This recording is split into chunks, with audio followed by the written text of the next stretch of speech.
C'est à nouveau de la pire des façons, en concédant 3 défaites lors de leurs 3 premiers matchs, que Ramonville aura entamé son championnat, au contraire de Ruthénois déjà 3 fois victorieux.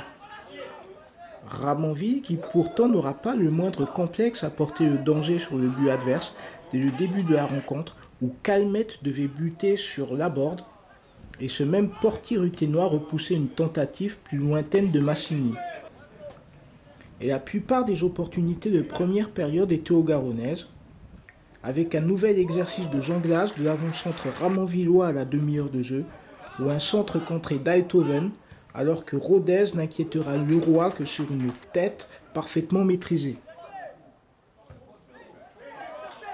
On avait joué Colomiers, on avait fait un grand match, on n'a pas été récompensé, parce que Monsieur Italie avait tout sorti, et ce soir je pense que c'est largement mérité. Les garçons ont fait beaucoup d'efforts, ils s'entraînent dur, on continue comme ça et on verra bien ce qu'il arrivera, mais en tout cas c'est un grand plaisir. Mis à part une frappe de Faviana, le début de seconde période ruthénois sera calamiteux.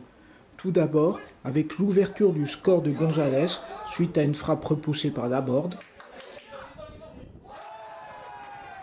5 minutes plus tard, Ramonville doublait la mise sur une reprise en pivot de Sarr,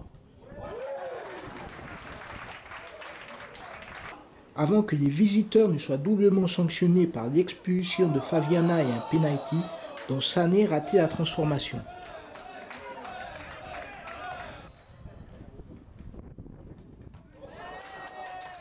Ainsi réduit à 10, seul un coup franc de Gerber inquiétait Ramonville, au contraire des très nombreuses occasions que devaient se procurer les locaux, parmi lesquelles un ballon contré par le poteau adverse, et juste avant le terme du match, une logique troisième réalisation de Massini.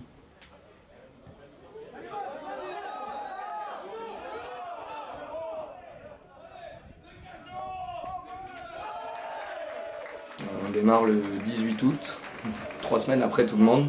On a des principes de jeu qui sont clairement définis et donc les nouveaux ont du mal à s'adapter. La prépa physique est donc retardée et le fait de ce manque de repères au début de saison, c'est toujours compliqué. Mais après, une fois que les repères sont pris, il n'y a pas de raison que ça n'enquille pas. Après, c'est qu'une question d'état d'esprit à chaque match à être capable de renouveler. C'est important à tous les matchs de ne pas prendre de but, mais ce qui est important, c'est surtout de continuer de jouer et de se créer des occasions.